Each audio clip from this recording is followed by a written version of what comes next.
நீங்கள் பார்த்துக் கொண்டிருப்பது நியூஸ் 21 செய்திகள். தமிழ்நாடு செய்திகளை உடனுக்குடன் தெரிந்து கொள்ள நியூஸ் 21 செய்திகளை பாருங்கள். உண்மை, உழைப்பு, உயர்வு. கொடைக்கானல் வில்பட்டி ஊராட்சிக்குட்பட்ட இடங்களில் மரங்களை அப்புறப்படுத்த ஒப்பந்தம் எடுத்த ஒப்பந்தக்காரர் மரங்களை வெட்டி அப்புறப்படுத்தப்பட்ட மரங்களின் எண்ணிக்கையை விட கூடுதலாக 3 மடங்கு வெட்டி எடுக்கப்பட்டதாக குற்றச்சாட்டு.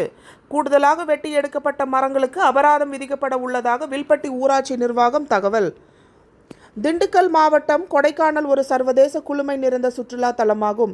இங்கு நிலவும் காலநிலையை அனுபவிக்க தமிழகம் மட்டுமின்றி வெளிமாநிலம் மற்றும் வெளிநாடுகளில் இருந்து சுற்றுலா பயணிகளின் வருகை அதிகரித்து காணப்படுகிறது.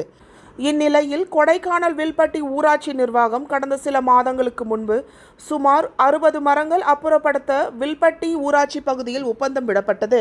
இதனையடுத்து ஒப்பந்தம் எடுத்த ஒப்பந்தக்காரர் ஊராட்சி நிர்வாகத்தால் வழங்கப்பட்ட மரங்களின் எண்ணிக்கையை விட 3 மடங்கு மரங்கள் வெட்டப்பட்டு கொண்டு சென்றதாக பொதுமக்களிடையே குற்றச்சாட்டு எழுந்துள்ளது. மேலும் இப்பகுதி மரங்கள் அப்புறப்படுத்தும் நிலையில் குளுமை குறையாமல் இருக்க சோலை மரங்களை நடவு செய்ய வேண்டும் என்று பொதுமக்கள் கோரிக்கை விடுத்துள்ளனர். இது குறித்து வில்பட்டி ஊராட்சி செயல் அலுவலரிடம் கேட்டபோது கூடுதலாக மரங்கள் வெட்டப்பட்டுள்ளது. வெட்டப்பட்ட மரங்களுக்கு ஊரக ஊராட்சி ஒன்றியம் சார்பாக அபராதம் விதிக்கப்பட உள்ளதாகவும் தகவலும் தெரிவிக்கப்பட்டுள்ளதும் குறிப்பிடத்தக்கது. நியூஸ் 21 செய்திகளுக்காக கூல் சுரேஷ்.